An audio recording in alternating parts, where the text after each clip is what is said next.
Hello and welcome to this podcast edition of Sam's Alternatives with me, Sam. Episode 31, I'll be chatting to TJ and Ant from Melbourne Metal band Rise from Ashes shortly. Stacks of brand new music has dropped in the last couple of days and week. Fall and Resist dropped Dissolved in Misery EP, Blame It On Bad Luck, I Want You single, Seen Through Sleep 1917 _ Nothing in Return album, Ablaze, Saint Sinner, To the Grave, Blood on My Hands, Rise from Ashes, Echoes in Eternity, among other bands. Interviews coming up. Phil from The Rising Tide, Sunday, August 10. Saturday the 16th of August, Grim. Then Thursday the 21st of August, we've got Veiled Ark. Then we've got Tuesday the 26th of August, Dead Empire. Tuesday the 2nd of September, Pat from Trash and the Treasures.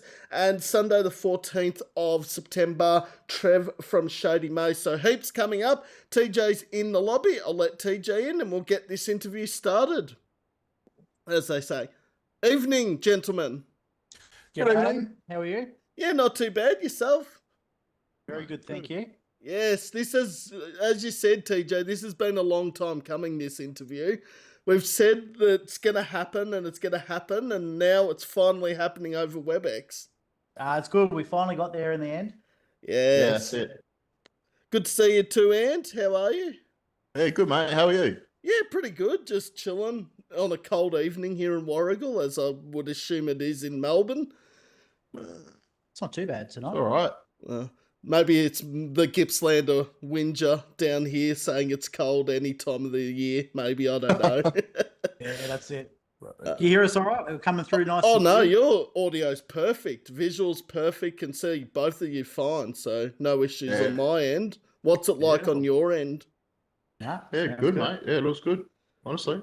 Yeah. So, of course, Ant and TJ are two of the four members of Melbourne metal band Rise from Ashes. Of course, I know the Rise from Ashes guys. I've lost count how many times I've seen you guys live. It's a lot.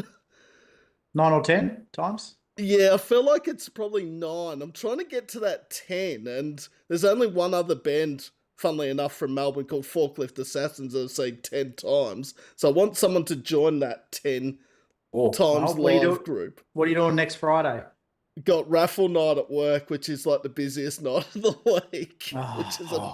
Spewing. It's a headline show too. Oh, that's the one with Destroy, Fear, Abriact, and Armored Earth, I think it is. Correct. Yep, that's the one.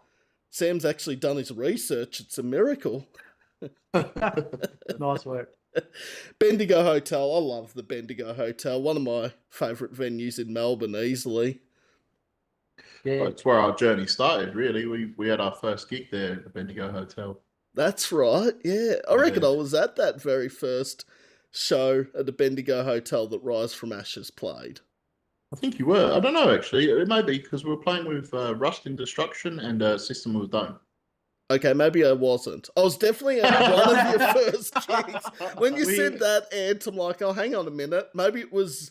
There was one at the Old Bar, I remember, which was Morbid Mondays. For those that don't know, that Morbid Mondays is like a free gig on a Monday night, obviously, given the name of the actual gig. I reckon you guys played with He Who Seeks Vengeance that night. correct. Funny you say that. That was actually meant to be our first show, and then we got added to the Bendigo Hotel one last minute. So, yeah, that Monday night one was booked in as our first show. Correct. Mm. Yeah. And I'm a huge Rise from Ashes fan, if you haven't half noticed. Otherwise, I wouldn't have seen you 9 times. Thank you, mate. But, of course, the Cycle of Fear remix dropped on Friday, the EP, or 3-single EP, that was released back in May, but it's actually been remixed. And I went back and listened to it, and I really enjoyed both the remix and the original 3-single EP with Ghost Mind, Cursed and Haunted Dreams, but I liked both dynamics of it. Yeah, hell yeah. We wanted to do something a bit different, just to show like we can do this as well, So it was just something that we wanted to do and give it a crack at, And it people seem to be liking it, so Yeah, it's not. We don't only listen to heavy music as well, so it's good to put some of our some of our inspirations and stuff into a different form of music and show that we can be creative and not just write just heavy down tune music as well. We can do other things too. It was a bit of fun and yeah, it's just something different for different people to listen to. It's nice to branch out to hopefully some people that probably wouldn't listen to us otherwise might find our music through listening to the remixes. And I think also with the remix idea and a few metal bands that I'm big fans of had done some experimentation with, dubstep and that, like mainly Korn, Bring Me the Horizon, probably two perfect examples that are mixing metal with different styles of genre. I mean, Korn did that album with Skrillex about 10 Yeah, they years did. ago. And it was an interesting move by Korn because I thought dubstep and metal, like, it can work, but it needs to be done beautifully and perfectly for it to actually work. And I think they did it actually a pretty good job of it, and obviously Bring Me the Horizon develop any style of music they can put into their music, really. Yeah, 100%. It also takes me, if you listen to Phase One, Oh yeah, I've heard of yeah, Phase One. Yep. a lot of like the bigger bands like In Heart's Wake, North Lane, I think Parkway Drive as well. I'm not sure, but yeah, we were looking at that sort of stuff, and me and Finn were quite. I'd say my preferred genre is probably drum and bass. To be honest with you, it's not metal, which is quite funny, but you know, like that's we always thought I'd be sick to incorporate that, with our stuff. It Yeah, is. and we don't want that. We don't want that sound to define who we are. It was just something different we wanted to do, and yeah, we thought, well, why not? And they came out sounding pretty good. We're pretty happy with yeah what we've come up with. So the original EP recorded with Chris at Monolith Studios, and then these remixes we've created and mixed ourselves. Now, Chris, is that Chris Thamelko? Yes, correct. Yeah. Yep. Right. Yep. I So hope I some pronounced some that of last those name tracks right. from so we've taken the stems and some of those parts of the stems we've put in the song to sort of keep it as so you can still understand so you can there's still elements of the actual original songs in there as well. Mm. He's a genius, Chris. I mean, everything I've heard, not that I've actually met Chris in person, but everyone that I've spoken to that has used him to record their music, mix, master, do all that, he's a gem. Oh yeah, he's really easy to work with. Honestly, when we came there to, um, you know, come and record the EP with him, it was really easy to work with. He was just like, yeah, no worries, easy. Yeah, straight into it, You and know, it made the process very oh, it was very easy. very easy. And that's what you want. Like, you don't want someone that's just gonna. I'm not saying there are people out there that will stuff bands around or, take over and say, no, this is what I want you to do or this is how I want you to mix this song. But I think if you're all on the same page with the producer, mixer, recording person, then things will go to plan. Obviously, things still go wrong, but Yeah, of course, Yeah, absolutely. of course. But yeah, at isn't the that end of the day, it was really easy to work with, and yeah, I would definitely work with him again. no? Yes. So if you haven't heard of Chris, which I'm pretty sure most of Melbourne would know or at least know the name Chris Flamelco, if you Mm. don't actually know him in person. But yeah, he's a very well known person in Melbourne, and I've heard all good reports about him. Oh yeah, I haven't got a bad thing to say about him. Honestly, Mm. he's a great bloke. It is interesting what you just said before, though, Ant, because Mm. with you saying about the drum and bass thing being in a metal band, because I find it interesting when you talk to metal vocalists, like whether it's at gigs, whether it's over WebEx, Zoom, YouTube, whatever the streaming platform is, half the time their interest or their genre of music is totally different to the band that they are actually in. Yeah, it's funny that. Yeah, I don't know. I just usually like, even when I'm just relaxing and stuff like that, it's not my first thing to go to is metal. You know, most of the time I'm either listening to tracks that we've done, so I'm doing like active listening to remember what I was saying in those songs. So I remember the lyrics, but most of the time it's just like lo-fi or drum and bass, just some real chill stuff, you know? What's Yeah. your go-to music, TJ? If it's not heavy music, it's probably 80s pop. I love 80s pop music. Well, it was a pretty dominant era of the 80s pop, or 80s in general for music, was one of the best decades. Yeah, definitely. No, I find it catchy. I just really enjoy it. Love to go back in the time machine and just enjoy that without enjoy it for what it is. Mm.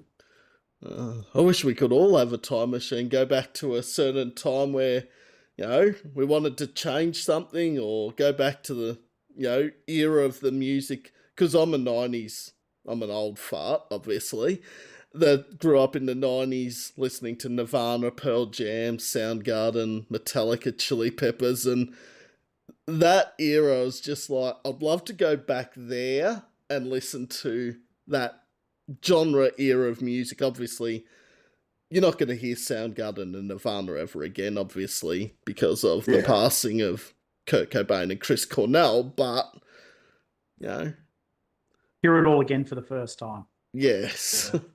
That would be cool. That would be cool. I think a lot of people don't understand with me is because I don't look like a metalhead, because, no piercings, no tattoos, I don't scream in a band. A lot of people are surprised when I say I'm a metalhead. Really? Because, like, I don't know, just I don't come across as a metalhead. Like, and in some circumstances, I am, because a lot of the music I listen to is heavy, but there's a lot of stuff that obviously isn't that I listen to. Mm. It's funny you say that actually, because the amount of times that we play gigs and nobody expects me to be the lead singer. So Well, that's interesting then. again, I don't have any tattoos or piercings or anything like that, you know. So Is it Finn that obviously gets asked if he's the vocalist, or Damien, or is it? well, you know what's funny actually? I played a little trick on what was the band at Melbourne Mondays again? Oh, He Who Seeks Vengeance. He Who Seeks Vengeance. So the lead singer Scott, we were in like a group chat, and I was like, "Oh, our lead singer, he can't make it, and all this," and I was like, "I was in the group chat, yeah, so you could have seen who I was." I was like, he was like, "Oh, who are you?" I'm like, oh, "I'm just a roadie, man." And he's like, "Oh, okay." He's like, "Oh, don't worry about it. I'll do the vocals." And he was like, "Oh, sweet. All right, cool." Yeah, like all leading up on the day, we're like, and we could hear them. They're like, "Oh, their singers like quit right on them, right at the show," and we're like, "Oh, we're just going to go up and play as an instrumental." Yeah. Like, Oh no! It got him good. He was very surprised when he turned around. He was like, "You got me good." And I was like, "Yeah, yeah, I did. Next time, check the band chat, bud." Oh, yes, a key learning curve would be to check the band chat before. Exactly, exactly. Oh no, that's actually quite a funny story, and obviously Scott is now also in Destroy Fear with Yeah. Luke Yeah. Baird and Justin, who used to be in the band Tides Collide as well. Scott All right. also, for a time, was also in Outer Worlds, should I add, as well, before Yes. Corey took over, obviously. Yeah. Oh, It's not the funniest story I've got. Got another really good one as well. I did live because I just literally have no shame. Apparently, is we were playing. We were playing upstairs at the Bendigo Hotel, right? And again, we were playing with Outer Worlds and Jupiter the Giant and a band called Who We Become. I think I'm getting that right. Who became who? Who Become or Who Become? Oh, something like that. Anyway, and I was trying to give like a shout out to the band. And I've turned to Finn and I've gone, man, who was the first band on? And Finn has looked at me and gone, who we become? And I've gone, I don't know, dude. That's really deep. I don't know why you're telling me that. I want to know what the first band is. And he's like, no, the first band was who we become. I've gone, okay. Oh shit! We're hearing All the happening funny. live, and I'm saying it through the mic as well, so everybody can hear me. It's just like, where's somewhere I can hide for 5 seconds while. Nah, I don't care. I'm straight in the front, mate. I've got no shame. I've got no shame. What's my funniest story? I think one of my funniest stories happened at a Burgie. When was this? Early last year. I went out to the beer garden and Emmy Mack from Red Hook was in the beer garden and I just went up to her and she goes, "Oh, so you work here, do you?" I'm like, "No." And she's like, and I'm like, "I just want to say hello." And she's like, "Oh, I just assumed you worked here." And I'm like, "No." Yeah, right. It was just like, do I look like a bouncer? Like, Maybe. Maybe. but yeah, she straight away thought I actually worked at the Burgie. Look, I love the Burgie and I love going to the venue, but I don't think I'd want to work in live music. I wouldn't think. Not your thing? Not really. No. Nah. Fair enough. But yeah. I wonder what she would have said if I said yes, I actually did work there. Would she go to the bar person and go, "Does he actually work here?" Or maybe next time, if you get asked again, then just go behind the bar and be like, "Yeah, I do work here." ask them. They know. Do you want a drink, mate? Yeah, I'll pour myself one. Don't mind me. You know. Oh well, I think yours tops it though, Ant. I love that. The Who Seeks Vengeance one. That's one of the funniest stories I've ever heard over WebEx. Like, that was a good one. That was a good one. I got did them all like going as well. I did like the Who We Become one as well. I thought that was funny. It was funny because it stopped me in my tracks, and I was like, "Who have we become? I don't know." Yeah, deep question. I don't know. I didn't think I was going to be in critical thought mid through a gig, you know. But you know. Airing our funny happens. stories over WebEx that be uploaded onto YouTube. People are probably thinking, is this actually an interview or just every story that's ever happened? I mean, that is an interview. You got to learn the funny stories first. You know, that's the best way to do it. Oh, it is, and laughter's the best medicine. I mean, you know, if we're serious all the time, then fuck, what are we here for? No, exactly. 100%. Nah, not about that, mate. No. It's always the laughs, mate. Always the laughs. Yeah. Well, a couple of things off the top. If you haven't noticed, I did just drop an F-bomb there, so swearing is okay on the YouTube podcast. All right. Well, fuck! There you go, mate. Let's see how many times fucking hell, lad. I was fucking holding back, but I'm not holding back anymore, Sam. No. But yeah, obviously Ant and TJ Rise from Ashes, it's a chat. I'm just going to drop the interview thing. I'm sick of saying it's an interview when it's just generally a sit down, get to know the people sort of thing, even though I know Rise from Ashes pretty well already. And then at the end, TJ and Ant have the floor and they get to ask me a hard-hitting question. Got a couple lined up for you, mate. Don't you worry about that. Okay. Hope you've come prepared. I'll stop you right now. Do you know what that map is? That's the first question. Do you know what that map is? It's a map of... I don't know. Is it a map of the world? No, it's not a map of the world. Disappointed. Sam, there's a lot hanging in the balance here, mate. I'm telling you. Is this a $64,000 Who Wants to Be a Millionaire? If you don't get this right, mate, I'm putting my fist through this monitor. I'm telling you. What is... I'll give you three guesses. All right, so it's not a map of the world. Right. Treasure Island? I don't know. No, mate, no. It's a fantasy world. I'll give you that. Oh, Game of Thrones, that's the only... You're close. But no cigar, as they say. Yeah, one more guess, mate. One more guess. All right, so it's a fantasy. I'll give you a very good hint. I'll give you a very good hint, mate. Now, it's a story about There's 9 people. Even I had to fact check myself. There's 9 people that go on a quest. They go into a mountain. Not Lord of the Rings. Yeah, it is, mate. Yeah. Oh, I should have known that. Yeah, it is, mate. That's the map of Middle Earth. Oh, fucking hell, Sam. There you go, mate. We're all on a journey. Bim We're all on a journey, mate. Sam's failed the first test. I should have used a lifeline. Well, there's no audience at my place. It's me, myself, and I, so I can't ask anyone else. Should have let you phone a friend, mate. Yeah. That would have been good. That would look really funny over WebEx. It's like Sam's got his phone into his ear and he's like on WebEx with Rise from Ashes, and people watching the video going, what the fuck is Sam doing? Well, 50-50, I don't know how that would work. Phone a friend, ask the audience is pretty straightforward. And why is someone ringing me through the... Did I just jinx myself? Because someone's trying to ring me through the WebEx meeting.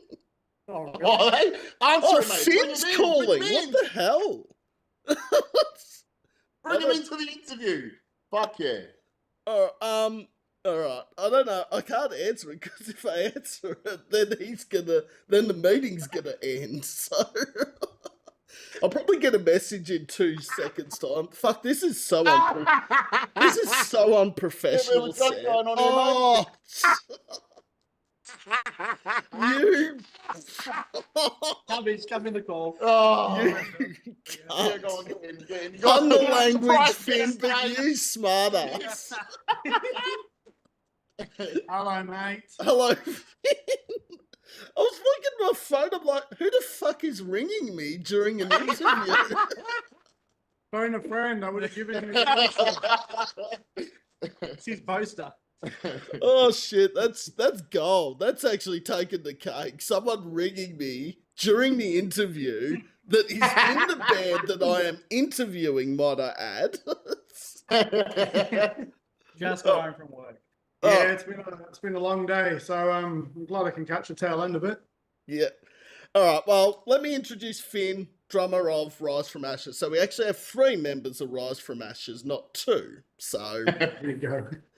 Just so you know, Damien's going to jump through the poster as well. oh, Damien probably ring me next, and then they'll be like, Damien The ringing. most wild interview you'll ever do, mate. Tell ya. Actually, funny thing, you might hear a knock on your door. Oh, gee, that's. There'll be Damien coming round, mate. I'm a bit worried there. The door is locked, I hope. Oh, all right. Let's get back to semi-professionalism, which obviously it's not.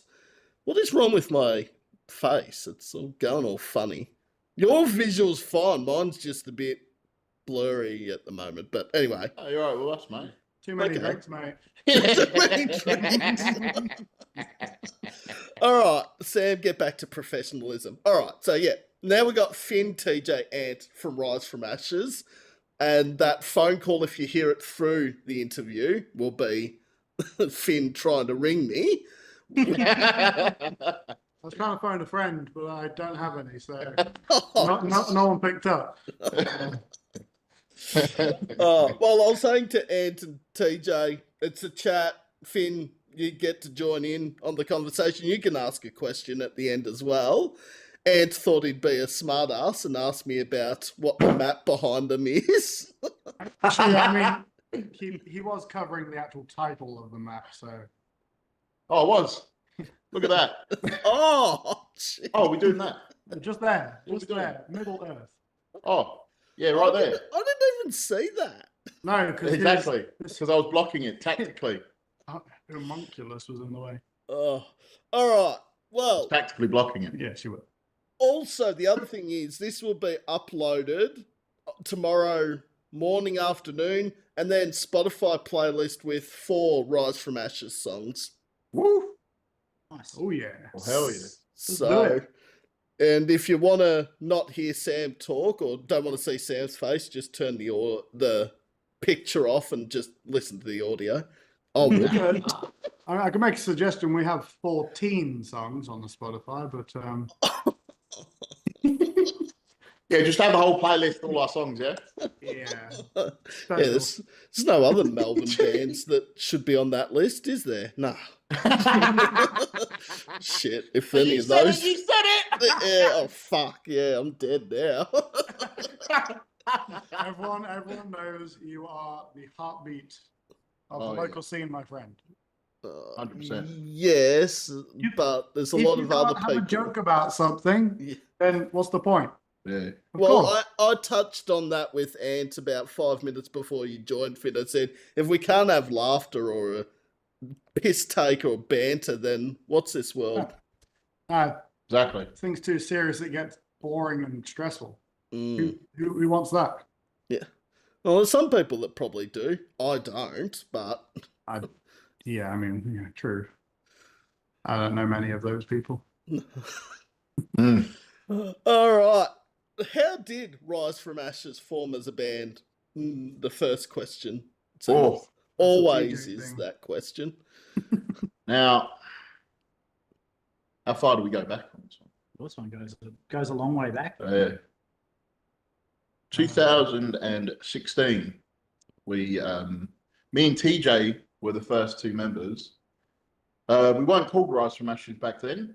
We were still waiting to like really make a name before then. And then I believe we got Damien in 2017, I want to say, 17 or 18. And then after that, it was really difficult to find like a drummer. That was the thing that we were really like having a lot of difficulty trying to find. We were always on, I swear to God, like people must have been so like pissed off with me on Melbourne Musicians, man, because I was like permanently spamming every day. Like every day, just trying to find a drummer and a bass player. And Then COVID hit. yeah, COVID hit, so we couldn't really do anything there. And then after We just had the three first songs we released. Obliviate, Whisper, Broken Bones. We wrote those back in like 2016, 2017. yeah, And we sat on just those three songs. They've been through plenty of demo versions and revisions, and I don't know how many times we've re-recorded them ourselves and over that between the two of us over the journey before we actually released them. yeah. But yeah, COVID was tough, like it was for most bands, and it wasn't until what year was it? 2022. Yeah, 21, End of 21. September, October. yeah. Yeah, we started posting again. And yeah, We pretty much found Finn, and then we found Brendan, and then we had one jam together. No, we didn't even have a jam together. No, we did, yeah. collectively, yes, I think. Yeah, we got back in touch with Damien again. Yeah, we had one jam, and then played our first show. Yeah. And then played 5 more shows or something. So Before we had any more yeah, jams. before we had another practice session. Yeah, so we had one practice before we played our first 5 or 6 shows. Yeah. Yeah, so that was fun. Definitely a learning curve after each of us being out of the scene for 10, 15 years maybe. Yeah. Yeah, and that'll tie into one of your other questions maybe. But I mean, I dread to ever mention COVID ever again in a interview, but it's always going to come up in any interview chat that I have. But COVID really, I wouldn't say changed how we looked at things with the live music scene or being in a band, but it certainly made us, in a way, sort of appreciate the local scene more. Most people that I speak to say that thanks to COVID, you know, they've developed a like for new music and finding these new bands that have come after COVID, obviously, finished up. I mean, Rise from Ashes, Dreadful Tides were formed during COVID. There's a whole heap of bands that I feel like were about to make it big, and then it hit, and now we're seeing the results of that. I mean, Ocean Sleeper and Speed and Wind Waker, you know, make them suffer. I mean, these bands were going to be huge if COVID didn't happen, and now they're, I mean, arguably the 4 biggest bands in Australia. Now, Parkway, obviously, are in that conversation. Alpha Wolf, But Hill. yeah, Thornhill. Yeah. Red Hook. If we're going outside of metal, Red Hook would certainly be in that conversation last Marta. But yeah, it's just awesome to see the scene buzzing again.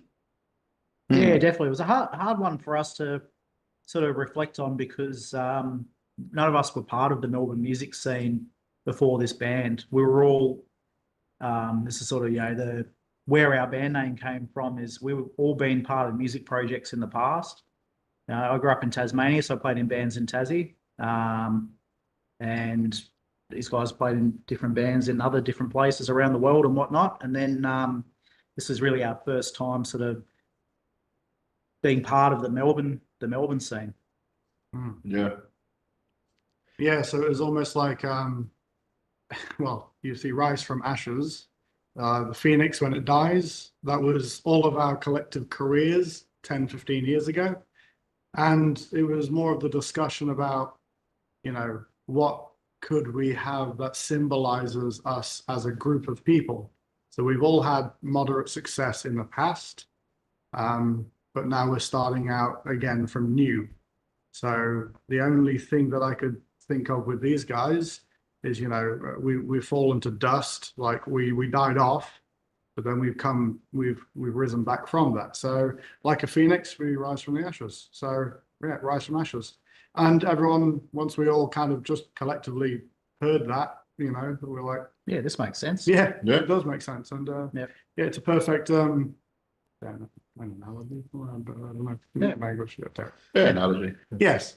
Well, you pretty much answered the band name question without it being asked. So there you go. There you go. That was the tie-in, was it? There you go. I don't know if it was the tie-in. It just you went on and talked about it. And I'm like, hang on a minute. That's answering the next question on the list. We're pretty good guys. We just like to do other people's jobs for them, so don't worry about it, mate.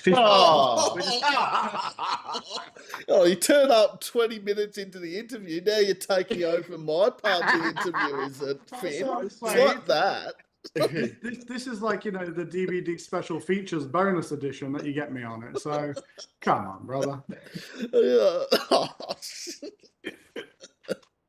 You're ringing me during the interview. You turn up out of nowhere. You got to bring some comedic timing into things. This is why I'm a drummer. Timing is my thing. Yeah, okay. You got me there, Finn. All right. Well, it's almost been answered already. How did I come across Rise from Ashes? Because it was that infamous Morbid Mondays that Ant was mentioning about the group chat. Yes, the Morbid Mondays with Vengeance. Yes. Yeah. P6 Vengeance. It's about the vocalist wasn't going to be there, and then oh yeah, yeah, you remember? That would have been good, eh? Yeah. So that's actually how I stumbled across Rise from Ashes, because Scott mentioned something. Because Scott in He Seeks Vengeance and Destroy Fear, obviously, he goes, oh, this is Rise from Ashes. Because at that stage, I hadn't actually met anyone out of Rise from Ashes. And, at that time, there was nothing released, obviously, from the band. But then the friendship sort of grew from there. And I've known these guys, 3 years, probably? Almost 3 years now. Yeah, come up to it. Yeah. So it's pretty stop standard how I came across Rise from Ashes. There wasn't any. I typed them into Spotify or YouTube, and they just came up. Hell yeah! Oh yes. Fuck Spotify. Sorry. Leave that one. Pay me my 23 cents. God damn it. Oh yes. It's a relentless grind, honestly. With 100%. Spotify. I should have a jar next to me anytime someone rats out Spotify. I'd probably make more money than what I would from royalties from Spotify. If I was 100%. I need a Cash App link. That's what you need. Spotify, 50 cents. Yeah. Look, I will agree it is a good platform to release your music, that part of it's good. The paying of the bands and artists is shit house, though. Yeah, for a multi-billion-dollar corporation who now have things in place where bands don't even get paid until they hit a certain amount of streams, it's a little bit of a kick in the It's a great platform for the consumer. 100%. Yeah, like if I wasn't in the band, I'd just be 24/7 just streaming music. But as I'm in a band, I can feel the pain of being one of the smaller people. Yeah, man, it's not great. Especially when they charge you $17 a month. Yeah, and it went up from like $10 when it first came on. And yeah, that's true. so yeah, they're increasing their profits and decreasing the amount that they give out. So, I don't know. Oh, all right. Back on to more positive stuff after Always. Sam's rant. What has the response been like for The Cycle of Fear? I'll say the original EP, because the remix has obviously only been out 4 days. Well, I was going to say the remixes were... We had one very, very nice post about it, actually. Oh, yeah, it was you. Somebody get this guy off this fucking show, mate. Fuck off. I'm not paying royalties. I'm not slipping Finn money over WebEx through the camera. That's not how it's working. It was a really nice surprise just to wake up and go, it's and this really nice post. And again, you have done it for a lot of bands out there. Like if something grasps your attention, or and you obviously want to make sure people know about it. So again, we're collectively very thankful that you took the time to listen to the EP. And it's massive appreciation for the appreciation. So yeah, thank you for that, Sam. No worries. Well, there was a lot of music that dropped on Friday. It was like, fuck, I'm going to have my work cut out here. Like To the Grave, Saint Sinner dropped new EP, Seen Through Sleep, Rise from Ashes. There was just that much stuff that dropped last Friday. I'm just like, why is it the first Friday of the month that always has the most new releases? Yeah, that is a good thing. I don't know. Fridays maybe historically do the best for releases because it's a weekend, I imagine. I don't know. You could always try Mondays and get people through the hard week. Maybe that'll be next time. Maybe it'll be next time. I'd say just to go back to your question there, Sam. Sorry about the EP. I'd say most of the responses were pretty positive. Obviously, people have their favorite song, which is mostly Ghost Mind, I'll be honest. And probably Haunted Dreams, and then Cursed is probably the least favorite. I mean, what out of the three would you say is your favorite? Oh shit! No pressure, mate. Everyone's got their favorite. There's always a wrong answer, isn't there? No, not at all, mate. Like, for example, my favorite on the EP, which is probably the least favorite for everybody, is Cursed. Yeah. But mine's Haunted Dreams. Mine's Ghost Mind. There you go. There you go. All three of us have a different thing that we like. Yeah. See, there's no wrong answer. That's it, mate. What is? I think it'd probably be Haunted Dreams. I knew I was right. Our friendship's done, mate. Oh! I'm kidding. Interview over. I've had enough. No. Now, Finn, another thing is, if you can read what my favourite song is, can you tell me what the lottery numbers are for this week?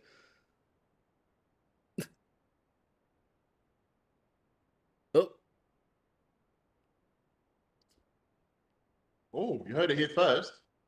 Okay. There's an Easter egg in the answer if anyone actually knows it. Wait, what? Say the numbers again. They're the lost numbers. 8, 15, They're 16, the what? 23, Lost. 42.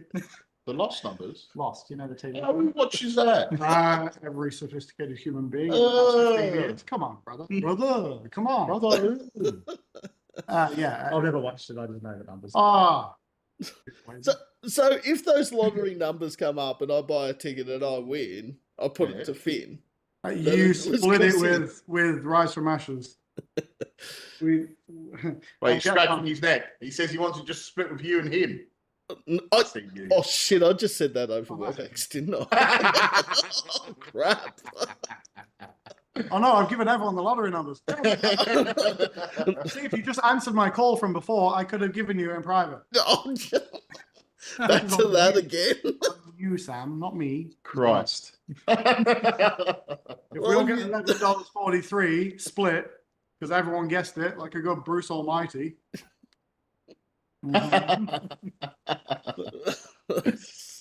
Another Easter. Oh I'm shit! going to stop talking. I'm sorry. I'm sorry, audience. If anyone wants to watch me throw Easter eggs out there. When are you going to bed? I think I was on the tandem, but now I'm off the tandem. on the tandem. Hey? Yeah. It's been a long day. It's been a long week. I do apologize. He's been on here 20 minutes and he's already caused. He's fucked it completely. He's bollocksed it right up, mate. I tell you. He's gone. fucked. I'm going to watch his bag and think Sam's lost the absolute plot since Finn's jumped in. We're so sorry. Loudmouth over here. I couldn't hear what you said, my friend. I said, people are going to watch this and think, shit, Sam really lost the plot after Finn joined. It's another episode of RFA Trimmed Down, mate. It's just comedy on comedy. Terrible acting comedy. There you go. Beautiful. It's I reckon that should have been on the Arias, you know. The Australian thing that just happened. Please carry Come on, Sam. Please.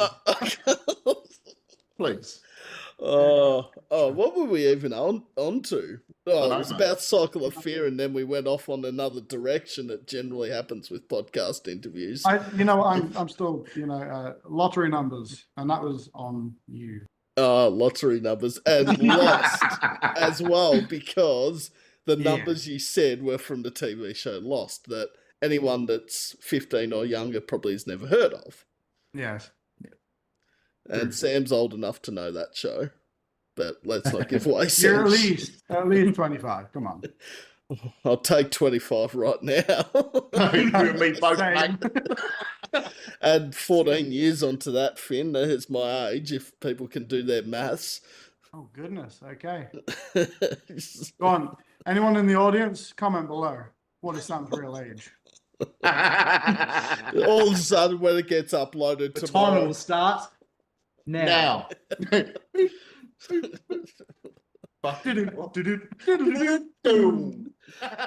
So if it comes up in the comments section on tomorrow's podcast when it's uploaded, it'll be like, Sam's age is this, Sam's age is this, Sam's age is And you're going to get all the notifications reminding you of your age.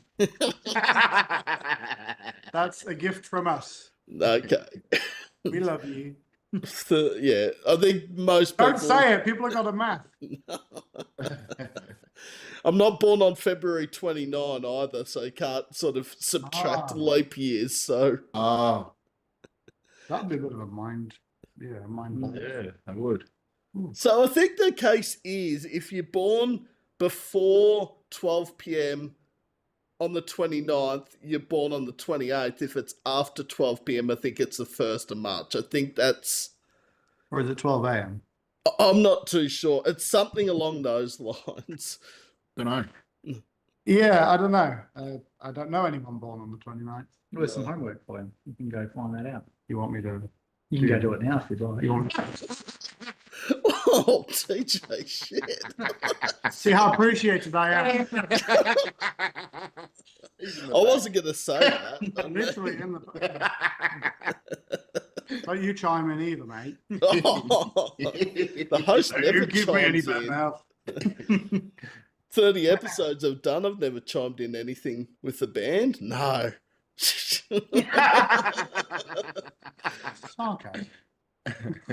Unless you must be mistaking me for another Sam Horner. Not that there's probably many out There there. can be only one, mate. There can be only one. You're the Highlander, mate. There can be only one. Yeah. And if there is any other Sam Horners, we'll meet you outside Warrigal bloody Macca's, yeah? Macca's. Okay. See you there. Or two birds, one stone. You'll see everyone on the 15th of August. Oi. Except Sam. Sam, Sam, chiming you'll in be there again. spirit, mate. Chiming in again. But no, if you're listening to this, do get to the bendy. Destroy Fear, Abreact, Armored Earth, Rise from Ashes. Oh yeah. It's going to be a good night. Mm. Yeah. I know. First time headlining the bendy, where it all started. Nice. And what, 12 months ago, a lot of us didn't think the bendy would ever open again. Yeah. Yeah, that's true. Yeah, definitely. This is true. Wait, Sam, have you seen us lately? When did I Apart see... from now. What? Better. When's the last time you saw us? Yeah. Was that the Rising Tide Way to Silence show? Oh yeah, at the Last Chance Rock and Roll Bar. And Oh. was that Back in- Druid? Was Druid Yes, the other Yeah, guy? Druid, yes, Yeah. yes. Yeah. Yeah, the one where I spilt Cody's water all over his laptop. Well, laptop Oh yeah, bag. good lad. There you go. Doing your Probably- part, my friend. Good introduction to the Rising Tide. Hi, Cody. Bam. Hey, buddy, how you doing there? Well, we played one brand new song there called Vortex. Now, if you were to come to this show, we have a few tricks up our sleeve for this show. We're playing is it 5 brand new songs? Basically, we've got a whole new set plus the EP. So anyone out there Some who brand actually new wants bangers. to listen to unreleased new, I'd say pretty dark and heavy. Oh yeah. Yeah. If you want to see a slightly new version of what we are bringing to the table, please do come along. Mm. Yeah, I reckon it'll be worth it for you guys.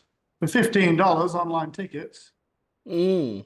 Now, there's another topic that's been in the Facebook posts of late. I have seen about the buying online tickets Yes. or pre-sales. Yeah. With people not committing to a show. Yeah, I know this. And obviously, as an event manager and organizer, I too have it on the other side of the fence where I'm the one having to look at the sales, relay that information onto the bands, either the good or the bad news that the venue will give to me, yada, yada, yada.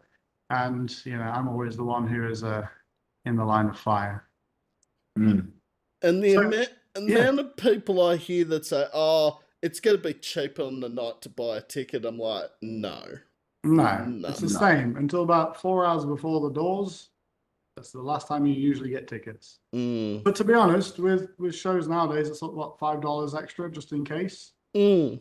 Yeah, I don't know whether having a half price ticket and the full price, like either up the door and lower the pre-sale, $10 there, $20 there. I don't know. There's a lot of things out there, and I think obviously that would encourage more pre-sales, but at the end of the day, we don't want to be the ones forcing people into a decision when it's an oversaturated market for people on the weekends, especially. And you've got like 3 friends who are playing on the same night in different areas of Melbourne. Who do you go see? Mm. So And if I they're guess not close by as well, like... yeah, well, you do it sometimes in Brunswick. Oh, You yeah. go from Staygold to the Bergie. Yeah, and like with Toad and Bendy or Nighthawks, they're all relatively... Well, Bendigo and Nighthawks is literally across the road from each other, but even the Toad from Bendy's not that far. No, No, not at all. it's 2 Just up the road. Yeah, if that. Like, Yeah. it depends on not time of day. Like, you could get there in 5 minutes, but generally it's 10 because those traffic lights at fucking Bottle Street, they're a nightmare. But anyway, that's another topic. Oh yes. But yes, any more questions on your side? There is actually, because we've got through so much and not even an hour in. Fuck, I didn't do that deliberately. Not even. Well, for Finn, it's 29 minutes and change. So, There you go. Well, no worries, we're here for you. describe Rise from Ashes in 3 words. Censored version or? Rise from Ashes. I'd say groovy. Mhm. Your word? I don't know. I think could be nostalgic, depending on the influence that we draw from whatever music we're all listening to. But to be honest, it's strange because our writing process, we don't really listen to a lot of metal. We just kind of write something and we go, that sounds pretty good. Yeah, that's sort of our writing style. Is we write don't what we write- want to hear. Yeah, we write what we want to hear. We don't write to sound like anyone. We don't write to be. We don't care about subgenres and all that kind of bullshit. We just write what we want to hear, and when we write it and we listen back, oh, this is a cool song, and we listen to it ourselves. Well, yeah, this is exactly what we want to hear ourselves. That's it. And hopefully that relays onto the masses, and hopefully they like what we like to hear ourselves. Yeah, if it resonates, it resonates. If it doesn't, it doesn't. You know. Yeah. At the end of the day, we were like, oh, we're like creating our own Spotify playlist, you know, of our music that we want to hear. Mm. You know? But in 3 words to summarize Rise from Ashes, enduring.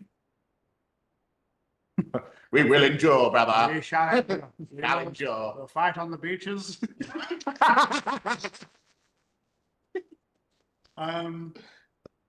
You said groovy. Groovy, I'd say. It's very thought-provoking, Sam. 3 whole words. The vocalist is a sick cunt, so Sick. we'll just put that there. I'd say, yeah, groovy, heavy, Fun. Yeah. Groovy, heavy, fun. I like the Groovy, combination. Yeah. Yeah, that's it. I mean, usually when people see us, we're all like having a laugh up on stage anyway, you know? I mean, at the end of the day, even when I'm performing, I'm not really thinking about, I'm staring at people. I like to stare at people. I like to make them feel as comfortable as they can whilst I'm just like this. Freaking me out with that face, I Ed. think of you. I'm saying all these words to you. You know? But, you know, even when there's things happen on the stage, we're all having a laugh. We're all just trying to, it's all like, basically all I'm trying to do is just play for the boys, really. I'm like, oh, you ready for this weird noise? Here we go. There are some weird noises. Yeah. Okay. Yeah. Good weird. Good weird noises. That's... Maybe I'll do the Uno reverse card to you. Okay. I like the Uno reverse card dynamic. What 3 words would you say describes us as a band? Oh, I like that. That's reverse psychology. I like it. Reverse. Yeah. Do I draw 2 then? Because you reversed me? Or do I skip it? You can fucking draw 4, mate. Oh, shit. Depends on whose rules you're playing. Oh, gee. Game, set, and match. Fuck. All right. Yeah, no, because it's just nice to get other people's take on us because, you know, obviously when we do writing and everything, we're quite, you know, recluse. We're all in here. Yeah. We only ever get to see people when we're at shows. So, yeah, just having a bit of like online, you know, feedback is always nice. But like, in your personal opinion, what 3 words resonate with you when you listen to our music? Well, I think heavy, it's already been said, and I think that's a pretty good word to use. I think experimental is another word. Just given back to the Cycle of Fear EP remix, I think experimental, like with Cursed Haunted Dreams and Ghost Mind, just the dynamic of each song and the remix, because I was mentioning to Ant and TJ earlier in the podcast that Korn did it with Skrillex with that remix experimental dubstep. Yeah, I do remember that, and I did listen to it quite a lot back in the day, especially the Bring Me the Horizon one as well. Yeah, that was another band. The Suicide Season, their remix one. Yeah, that was very cool. Yeah. So I felt heavy and experimental, but fun. Probably. Yeah. Fun and heavy. There you go. We've got a general consensus there. Yeah. 2 out of 3 is good. But That's good. experimental, yeah, we're very happy with that one too. Yeah. Mm. Because like we don't write to be like a prog kind of experimental. We like to test the boundaries of what genres we are all feeling at the time of writing. So, you know, some of our new songs you can even say are that nostalgic black metal, death metal incorporated things. So the theme of our new songs will reflect on that kind of thing. And then future songs may reflect on the more metalcore or gent elements, or even, who knows, fusion jazz. But we haven't decided that. We'll just see what we're feeling and listening to and at the time. Fusion jazz. Fusion jazz. Fantastic. But that might be time signatures and stuff. Well, I think at the end of the day, also Finn, Ant, and TJ, I think you've got to be happy with what you're writing. Like, you know, if you're happy with what you're writing and the music you're creating, that's the number one factor. Yeah. Yeah, of course. You know, you do have to run a band similar to a business as well, obviously, to try and have success. But if you run it just solely as a business, then it drains all that fun and that kind of partnership of ideas and that brotherhood feeling that you've got. It's almost like you're just employees of the same flag. I'm like, okay, well, you know, we need to keep it as entertaining as we can. And I feel that the 4 of us are a very tight-knit group now, and you know, it's pretty easy to read each other's emotions when we play songs that we've individually written to each other. And yeah, so the thing, we never take offense. If someone's got an opinion that is, you know, maybe a little bit coarse compared to what the idea you were going with, it's fine, because, you know, at the end of the day, we are not here just to go, oh, well, I've written this song and it will only ever be this, or, you know, we're never going to put it in the set. Like, no, I write some songs and TJ will listen and he'll be like, right, well, I think this bit can change, or I want to add this into there, or maybe we'll swap these areas around. And that makes the final product better because it's more inclusive of everyone's thoughts about it. So, yeah. And that's what we've definitely tried to incorporate in some of the newer stuff we're writing, is more of a collective effort rather than probably the earlier songs. You know, when we came to the party, were just the 2 of us, Anton and I. We sort of, you know, we'd sort of started the band off with what we had, and we had a spot in the middle there where I put a lot of the songs together. But now we're sort of all getting our input and trying to get together a bit more and actually go, right, well, let's all have our influence on this and see where it goes. Yeah, and it has made the creative flow a lot smoother and nicer, and it feels good to have this inclusivity in everyone's ideas and thoughts. So yeah, it's good, and it's always it's progression in the right direction. So, and I think the includes everyone having a say, everyone putting forward their pitch isn't the word. I'm trying to look for ideas. Probably is the better word than a pitch. It sounds like I'm playing baseball or something, you know. Ideas forward, that's what I was trying to get at. Yeah. Because if everyone's entitled to their own opinion, everyone's entitled to their ideas, that's what makes bands successful. Yeah, I do agree, because you can't have a dictatorship. It has to be a partnership. Like, this is why I like to say brotherhood, because it's almost like, you know, any team, you know, you all have to be on the same level. And if you're trying to vie for that top spot, like the big dog, it's going to turn ugly quickly, because then you'll have resentment and issues with the authority figure, potentially. We all bring our strengths and weaknesses to the band, so it's good to all put all that together, and where one of us might be a little bit weaker at something, the other might be stronger, and then that comes as a whole. And I think we end up with a pretty good product at the end. Yeah, not just in songwriting, but just in general band decisions, or even just hanging out as mates.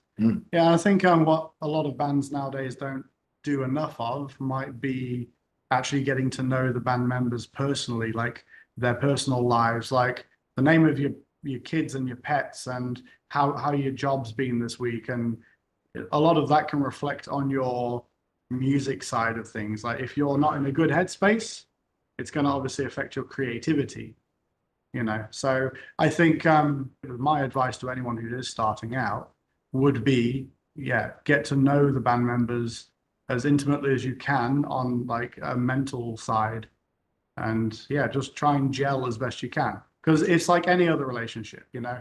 Success is, you know, down to communication and understanding everyone and what's going on. Well, you've again done it. Because one of the other questions Finn has sort of answered partly already is what advice would you give bands artists starting out? You're fucking psychic, Finn. I swear. While you're on that, we could add a few more points to that. Oh yeah, 100%. Yeah, let's do it. There's a lot more points. I'd say having a strong social media sort of like foothold. If you can, you know, build up a good social media like following and stuff like this, and being able to have people engage in your content and stuff like that, that puts you leagues ahead of other people that don't have that. So unfortunately, how it is now, it's not so much how it used to be when we were younger. You know, everybody went out to shows and were like, oh, who's this? I'm gonna buy their album and this and that, and you know. Yeah. And now it's become more everyone's on their phone, everyone's on social media, and everyone's always scrolling, mate. So, you know, if you can hit that algorithm and really like play on that, then, you know, you're on a good way, you know. Yeah, and that was the challenging thing at first for us, because, you know, we're all of a generation where we're on the back end of technology. So it's relearning how to do everything on all these new platforms, because like all the 20-year-olds have already got that rung of the ladder above us. So, I mean, it does take a lot more effort, like daily grind, and a lot of fresh ideas that other bands or other people might not be incorporating, or not as often. And so you have to see what trends over the past 10, 15 years have been, because history does copy and it does repeat to an extent. So, you know, it could just be taking those trends and trying to reincorporate that into the future market.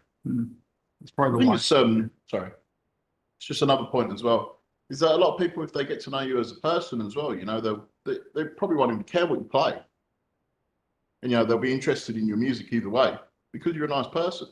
You know, I feel like that's also another thing as well. Like people that you could do content that's relatable to other people, and you know, people go, oh, that's funny. You know, I like this guy.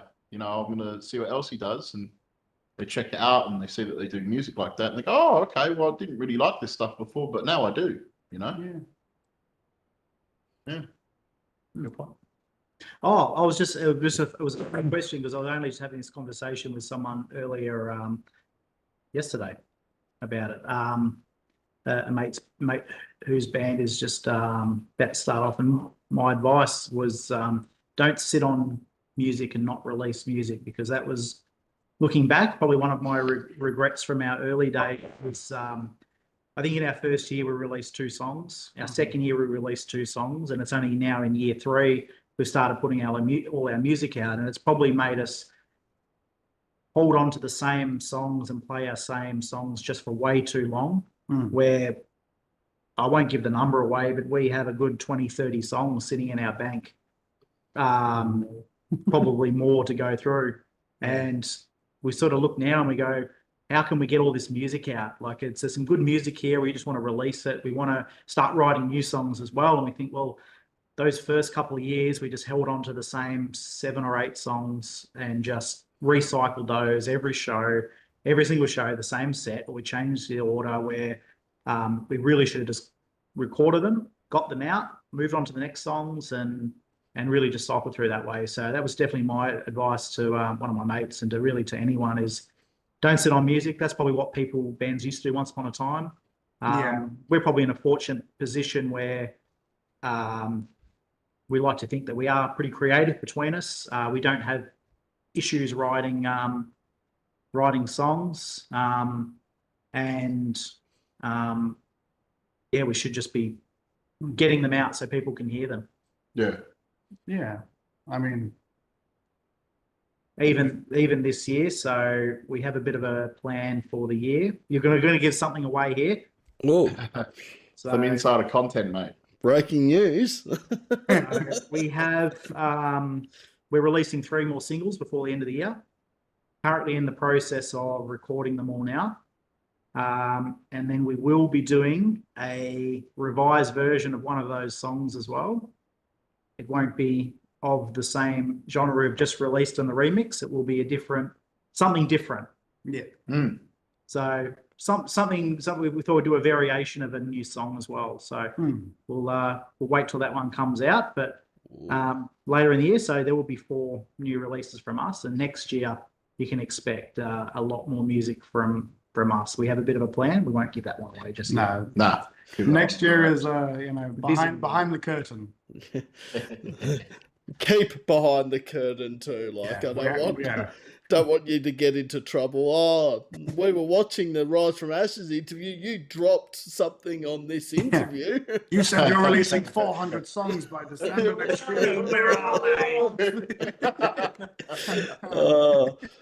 I get the feeling, and like 2025's already been a huge year for music, but I feel like the end of 2025 into 2026 might be the best time for new Aussie music, because I have heard a few bands that are about to go into the recording process or have albums, EPs, singles coming out in this second half of 2025, and I'm thinking, could this be the best end to a year for local music? And I'm thinking, fuck, if all of this is true, we're in for something special. Yeah, I think your Facebook list is going to double in size. Yes, it does seem to. Everyone's yeah. And there's like, obviously there is the proud knowledge that we TJ mostly he is our engineer when it comes to writing the music, making sure it sounds as perfect as we want it to sound. TJ has taken it upon himself. I know it's very a heavy burden, but it's a very new and modern way of doing it. But the technology is out there to be able to write,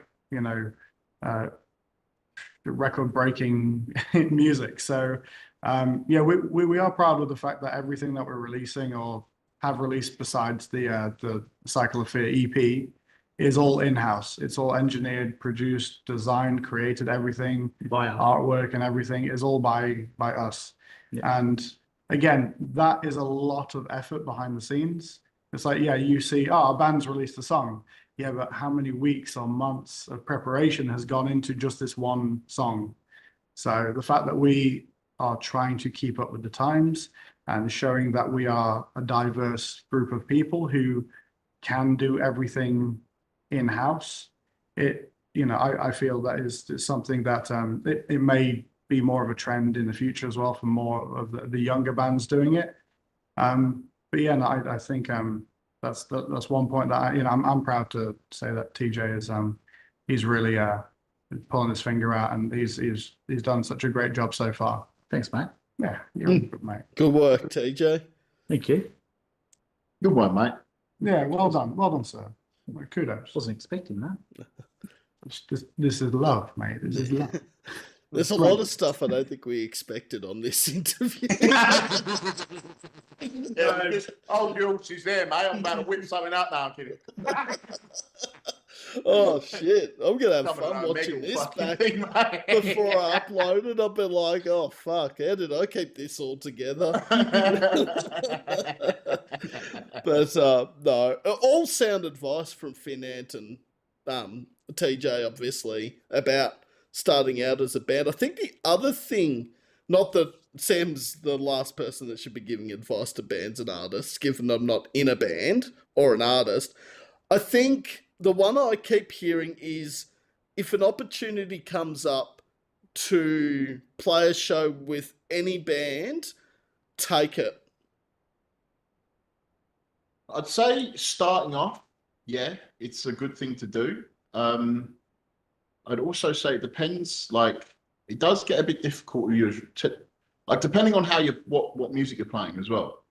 Because if you're playing like brutal death metal and like the headline band is a country band or something, Oh yeah, obviously in that case it You're a bit would work. off the mark, we have been in that position a We couple have, of times. we have done but, that. That's probably from our first year. We first year was everything. yeah, we played Yeah. nearly probably 20 shows in our first year.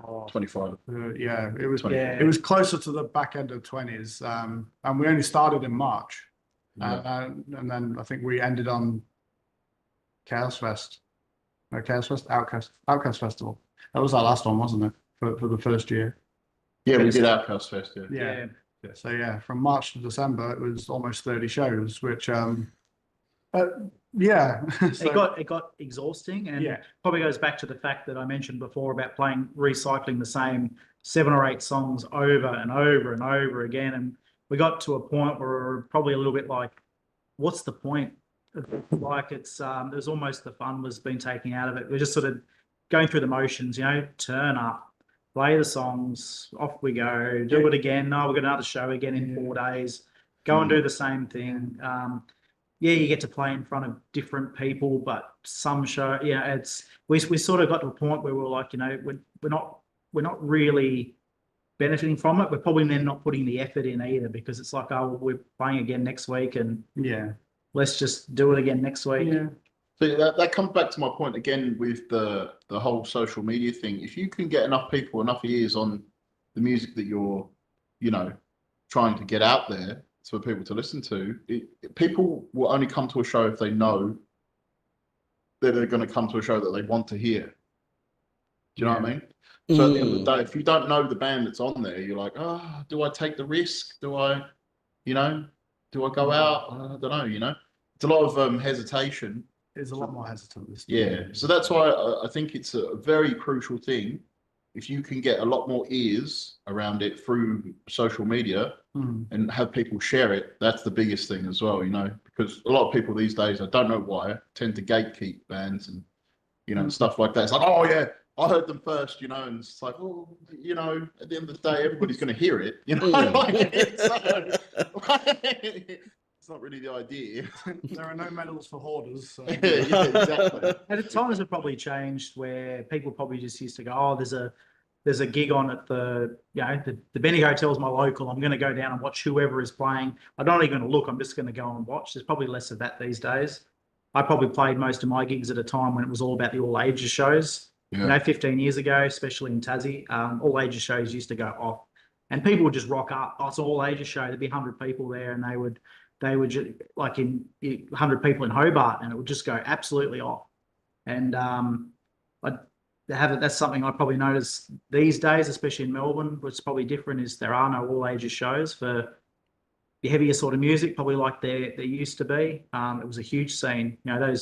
Those kids that were going then, they were 13, 14, 15, 16-year-olds. They'd be now 30. So it's, I don't know if that sort of crowds come through where they would just turn up because there's an event on. Yeah, it's difficult to have the loyalty of mindset from when you were 15 to 30 to 40, because everything changes in time, and you've got commitments like, I've got work at 6 a.m, or I've got 3 kids at home, or I can't possibly leave the cat on their own at home. And people will make those I could say excuses, but they'll force themselves into a mindset potentially that will stop them from being able to enjoy themselves if they had that more sense of freedom and just a bit more exploration. So yeah, no, I do agree on those points as well. Yeah, and that's that. Sorry, you go. Oh no, you go, Ant. Sorry. Oh no, I was just going to ramble, mate. I'll be honest with you. Better just stop me, mate, before you get on the tangent and be like, "You on, mate? Yeah, fucking hell, let's go."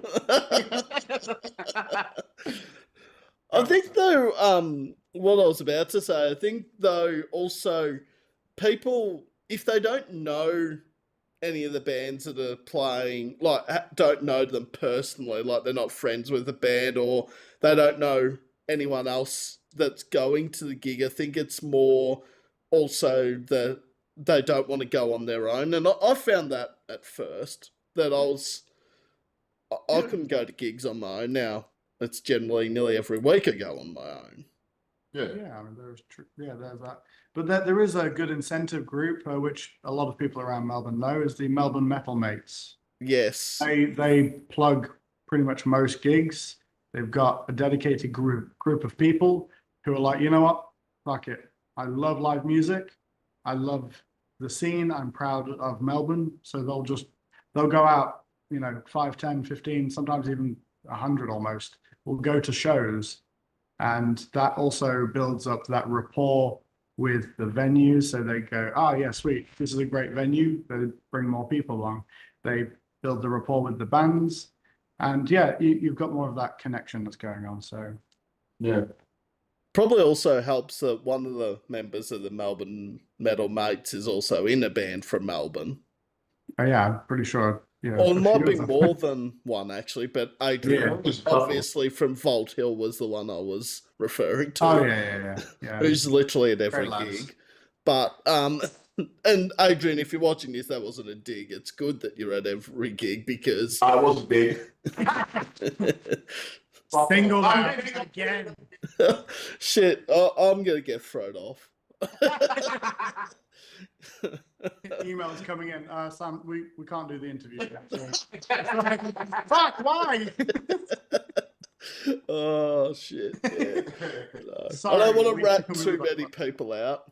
If I was a little unknown person in Gippsland or Victoria, I'd be like, oh, I can do some stuff and say some stuff, but now it's like, fuck, I'm dead because, I mean, 90% of the people I know in Melbourne are in bands that are friends, so that's Yeah. that I makes it a don't- lot harder. No one's out there to judge you, mate, honestly. So yeah, you're doing a service to Victoria. It's not just Melbourne. Like obviously, if you can get to any of these regional shows, and obviously you're in the arsehole of the country, so good job, mate. You are. Oh, yeah. What? 100%, mate. I know. Big effort. It is. Especially from where you're coming out from, Yeah. Oh, Come to the yeah. city. It was a compliment. The arsehole of nowhere, and you come to the hustle and bustle of Melbourne, like So- pretty much every weekend. There's something on. Just when you said that, Finn, it reminds me of what Carl from Ocean Sleeper says every show when they play in Melbourne. We're from the butt fuck of nowhere. Which Sale is not the butt fuck of nowhere, but in comparison to Melbourne, it's quite a It's still a little stone's throw away, at least. yeah. So it just reminded me of that.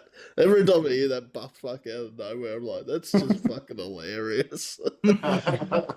And people are probably thinking, what the fuck's he on about? I'm like, yeah, I know what he's meaning because I'm from, well, not from Sale, but nearly closer to Sale than I am Melbourne, funnily enough. Yeah. But yeah, no, we're just trying to summarize that. Well done. You do a great job, and we all appreciate it. Whenever we see you, no worries, mate. Drinks on us. Oh, yeah. There is another person I want to shout out, and I don't generally listen to her show because 9 times out of 10, I've got an interview the night.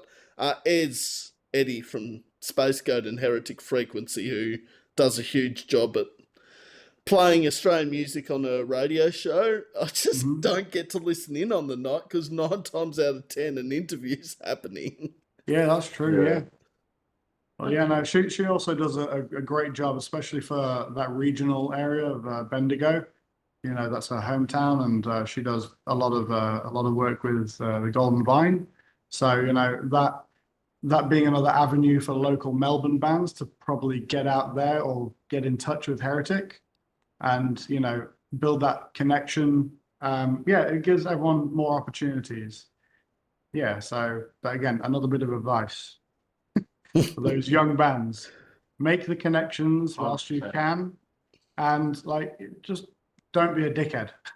No one wants a dickhead on the scene. No. You'll single yourself out. No one wants to work with you Yeah. because no one likes And it. never talk shit about anybody else's music. Yeah, That's another thing. Never do that. there's no point. You are all doing your own thing, your own journey. just because you play a different sort of metal doesn't make you inferior or better. It's just, It's different. it is. Yeah, exactly. But So, it's also the thing. Why is it to some bands? I'm not going to name drop any bands here, but why is it with some bands that think it's us against them? Because it's a very elitist mentality, and people are not as charitable at times that you think they are, and they want the step up. It's a very selfish thing. But I understand it from a business point of view. You have to be ruthless at times, but at the same time, it's a local scene. You've got 1,000 bands in Melbourne. Why not just show general umbrella support for everyone and work together? Yeah, and everyone benefits. Yeah, everyone. Exactly. Because like you don't have to make it to play headline download. Like not everyone is going to make it, and that's fine. But as long as you are fundamentally an honest, good, hardworking person in the scene, and people see it, and you want to show that, people will automatically give you that respect and the attention that you deserve. So why would you want to go against the grain and be the elitist 1% that think that they own the Melbourne scene? I'd also say just on that topic as well is when you're doing these sort of things and you want to be like a business mindset, and I see a lot of bands that probably have the potential to do these things and go really big.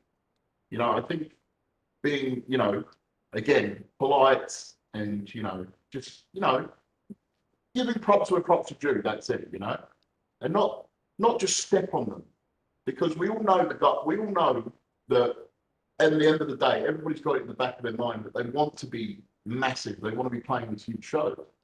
And I get it. But if you put that whole goal in front of you, you won't do it.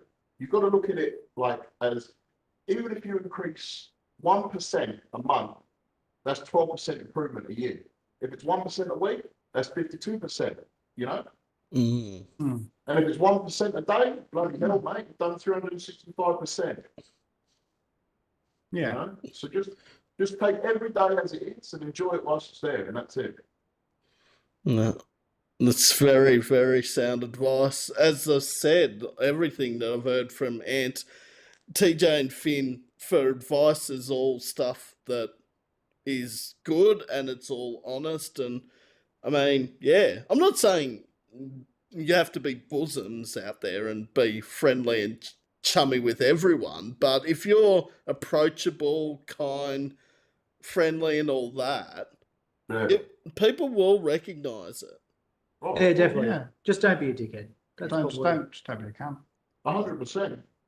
New merch. Don't be a cunt. Stickers everywhere. Hey, that's a good idea. You should have that. Don't be a cunt. There we go. Sell merch ideas, mate. That's a good one.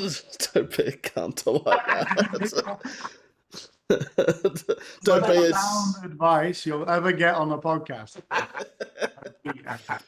But in this context, it's very true. Yeah, it is, because no one wants that around. It's toxic. It's not a positive environment to be in, and not just in music, in life. In life in general. Yeah. Everyone's trying to do something or beat someone. Just you don't have to be a dickhead to do it. No. And that's fine. Yeah. And it doesn't take a lot of effort to be nice and give a like or a follow. Or a shit. It's literally a click or a shit. Just give a shit. That's fine. Or post 900 songs on a post like some people that will remain nameless. Or whatever the last number it was. I don't know what it was. Every time I see a post, I'm thinking, this man's fingers must be burning. Just absolute machine on it. I've got a funny story to tell you about that. I actually, when I've started this WebEx, it was meant to be 200 songs per playlist. Then I went up to 400, and then I'm just like, oh, fuck, there's that much Aussie music. When's this going to fucking end? When is it enough? When do I stop? 24/7. Just, you've just been in your sleep, just... Bloody hell, Sam. Good job, mate. My fingers don't get sore. I do take breaks. Like, Good man. that's why it Good. takes so Good long man. for the Everyone's gotta have a post to break. go Yeah, up. cramping fingers is not the way. No. Speaking of lists and things, there is a countdown coming up that Rise from Ashes do feature in now that you've been on the podcast of bands that I've interviewed. Now, there was a bit of a predicted top 100 list that did feature a Rise from Ashes song. Yes, it was Ghost Mind. Yes. It was in Now, at number 90. yes. Now, Top 100. that list is predicted. I actually will give away that Ghostmind has made the top 100. I'm not going to say whether the position it was on that predicted list is right. Oh. We're always just happy to be included. So the appreciation is always there. And again, we know that you do a lot and there are a lot of bands out there. So just making the top 100 is fantastic. So thank you. And we appreciate that. Well, I appreciate everything Rise from Ashes have done. Well, and you're most welcome. And we will continue to try and meet the expectation or exceed it. All right. Well, we've covered so much in the hour and 23 minutes we've been chatting. And now it's actually tables turning because Sam's asked the hard-hitting questions. So now Finn, Ant, and TJ have the floor. Hopefully this goes better than the last question. Oh, shit. Alrighty, mate. Middle Earth again? Can I answer that straight up? No.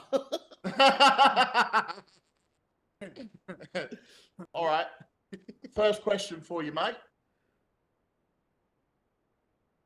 Have you ever played a musical instrument? No. All right. Well, that was fucking easy. Second question. Why not? That's actually a great follow-up, TJ, and I actually don't know if I have a reason why I've never played a musical instrument. I don't know. It's never been easier to learn an instrument as it is now with YouTube and all these. You can get apps to teach you. It's probably the easiest time it's ever been to learn an instrument. Instruments are, if you wanted to learn bass or get yourself a little keyboard or something, I think it's a great time just to get it, have a bit of a mess around on it, and just see what happens. You might get it. You might think, hang on, I've been missing out on here. This is great.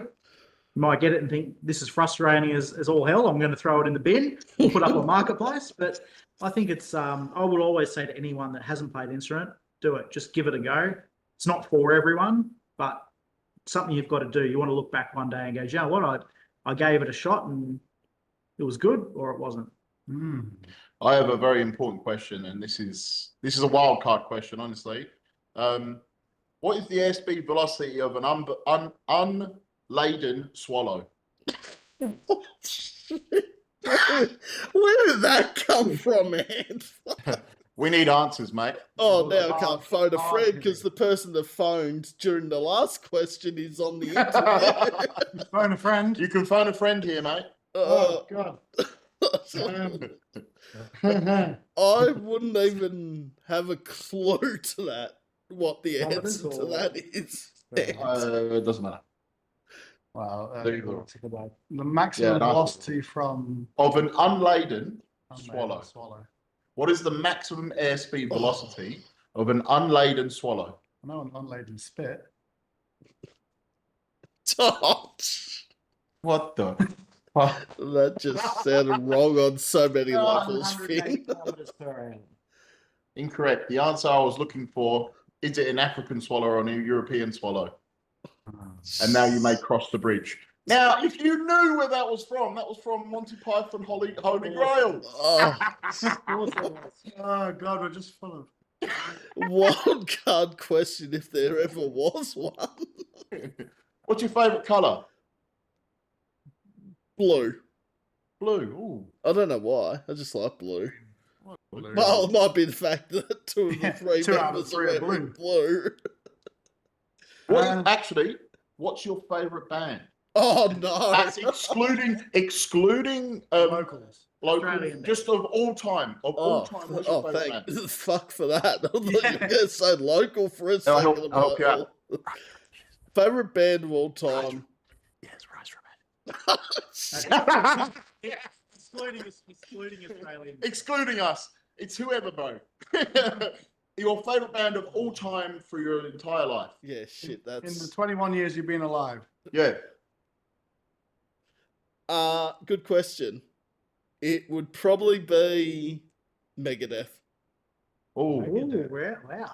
Oh. I didn't see that one coming. No, I'm a big Four fan, so Megadeth, Slayer, Metallica, Anthrax, Countdown to Extinction Oh, was okay. yeah. And I got to see them live at Knotfest 2023, which was sick. Yeah, I mean, I've seen them live. 2011, I believe. Yeah, but Can you do the thing? Watch me become a god. I could try it, but it wouldn't sound as good as that. Go on, Sam. Need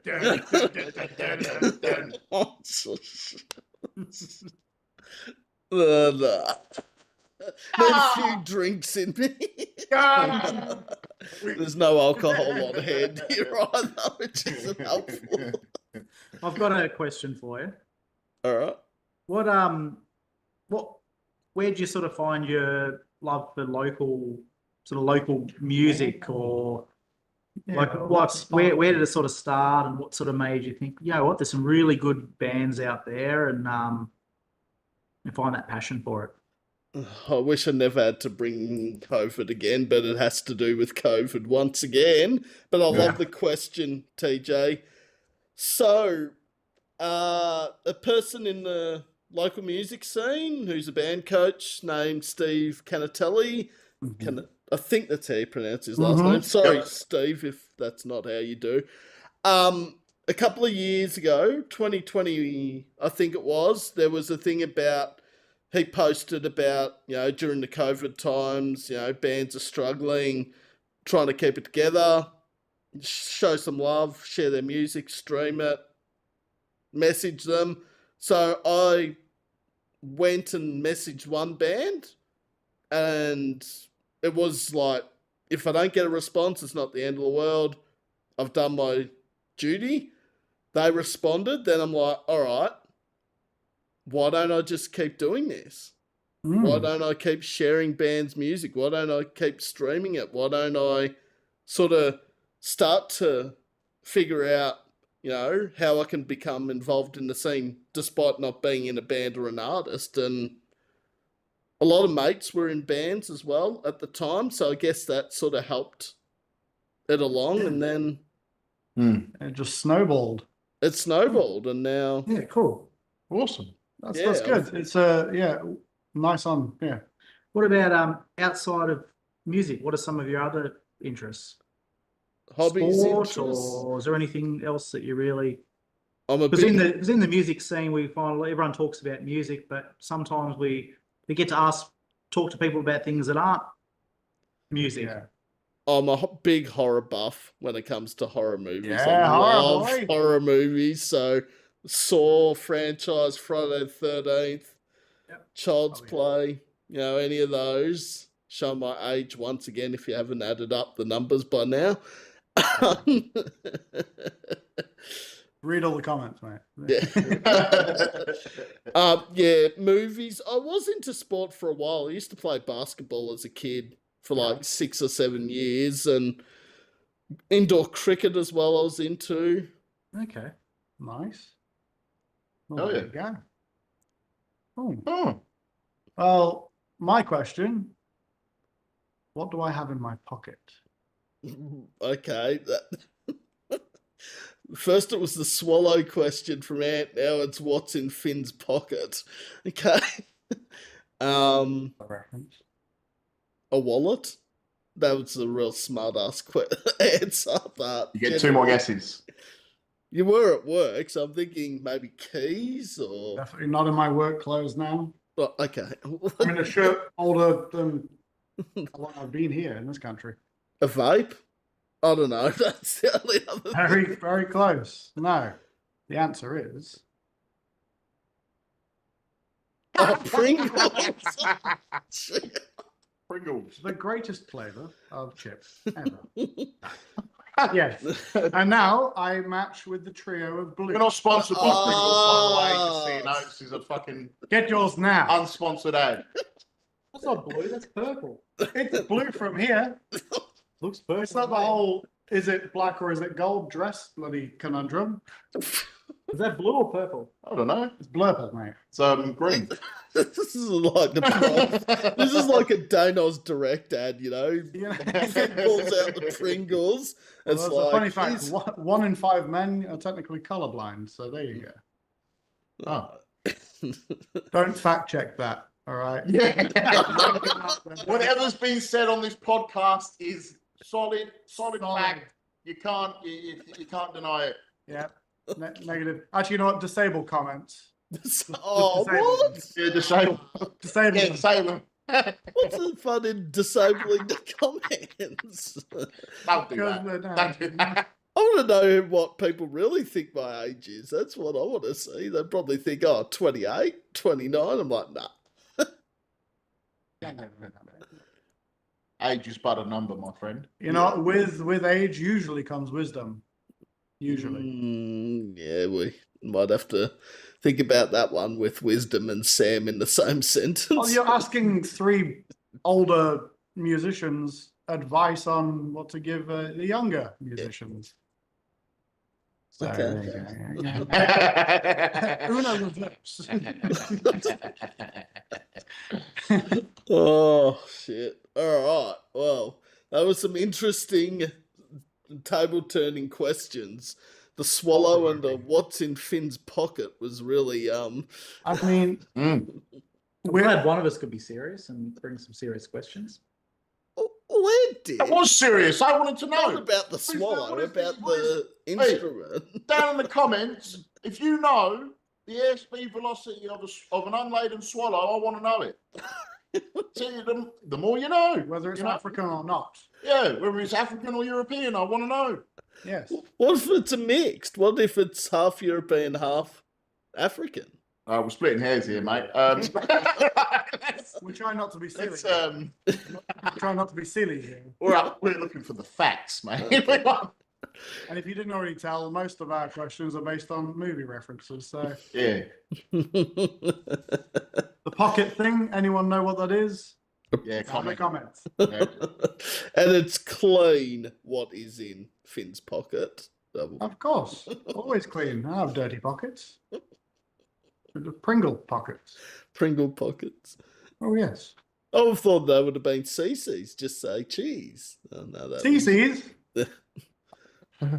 You think I am? Oh,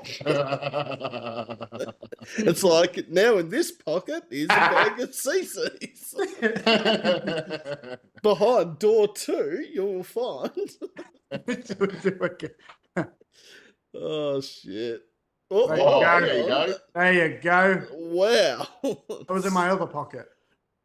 How the hell did that fit in your other pocket? Is I have large pockets. okay. Now, what's in Anton's This pocket? one was up my ass.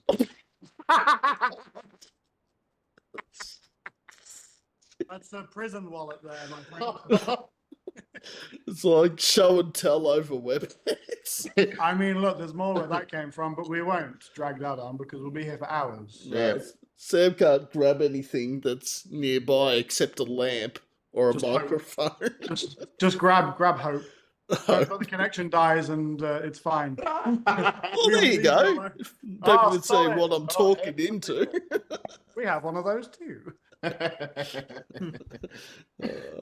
Oh, But yes, Sam, thank you so much. We always appreciate what you do for the scene. We Thank you very appreciate much, these questions and just giving like almost 2 hours of your evening to us. So much appreciated, my friend. this is only part I don't like about interviews. There's always a negative in interviews, and it's when it has to end. Oh, Yeah. there's been Let's a make few- it easy then. All right, yeah. Oh, no. Wasn't meaning that. You mate? Don't like long goodbyes. Just No. You hang up first. hang up. You hang up. As I said, interviews I love, and this is no exception. It's just I don't like when it ends. That's the only negative. Well, you can always change your plans and see us again on Friday the 15th at the Bendigo Hotel. Yeah, I mean, look, the front door's always open, so in the comments you'll find the. No, you won't find any address in there. My God, Sam think I'm probably crazy? wouldn't- I think Sam would know the address to the Bendigo Hotel probably. Given, well, just in case Sam doesn't know where a venue is in Melbourne, everyone in the comments. it's like the first time I went to Nighthawks, I'm like, it's such and such Johnston Street across from the Bendy. I'm like, where the hell is it? I can't find it. Like, which And one then of the it's like 17 right venues there. on Johnson Street is it? Exactly, yeah. I mean, it's a great street. I'll give them that. There's a bunch of venues on there. Mm. Oh, I yeah, think I think we've played at all of them now. Yeah, I think so. Is there 7 on Johnston? So Old Bar, Yes, we've Toad, done. Bendy, We've done. Nighthawks. We've done. I missed Bad Decision. What? Is Bad Decision? Laundry. Laundry. Bad decisions as well. Catfish? No, Catfish is in Fitz, That's near Workers Club. Oh, right. which we've played. Yeah. And we've I'm played. sure there's a 7th on Johnston. It's Anyone who knows what the 7th is, Comment below. the one that's just at the start of the street that goes down to the tote. There's a venue on the corner. It's like a gym or something from the outside. But I can't think what it's called. check the comments tomorrow. Yeah. Oh, if my brain was I don't functioning know. a bit better tonight, I'd probably know what it was called. Because I went there once and... Oh, what's it called? Nah, my brain's gone to sleep, I think. I mean, mindless drivel from our end has just numbed you, I think. Yes, so. we'll do that. I'm sorry for Anton, I'm not sorry for me. our resident philosopher. What are you talking about, lad? You make us a cup of tea, get that on, put tea on, lad. Whoa! Oh, all A right. lot of beeping edits, maybe. No, there's no editing in this. Oh, Too no, much it's fun all raw. in this. Oh, raw. Hell yeah. No, the Pringles can't be edited out. The swallow fact can't be edited out. It's more the spit was. Maybe the Spotify bit. It's fine. Or- Editors, chieftains of Spotify, give us a few more cents per play. Overlords of Spotify. Overlords. We beseech thee, brother. Oh, shit. If Give us upon us. I get thrown off YouTube Fast. tomorrow, I'll know what it is. I've said some crazy shit on YouTube that I'm surprised has been allowed on under the video, so I think what we've said tonight won't change Yes. that. And everyone, go to the comments or information section and you'll find all of our links. Right, Sam? Right? That's Or check out Sam's 5-page post and you'll see Rise from Ashes on there. That's true. Yeah. Or one of the best inventions, which I do implore, implore all of the younger bands, get a link tree. Do it. Yes. Mm. Everything in one place. Mm. Done.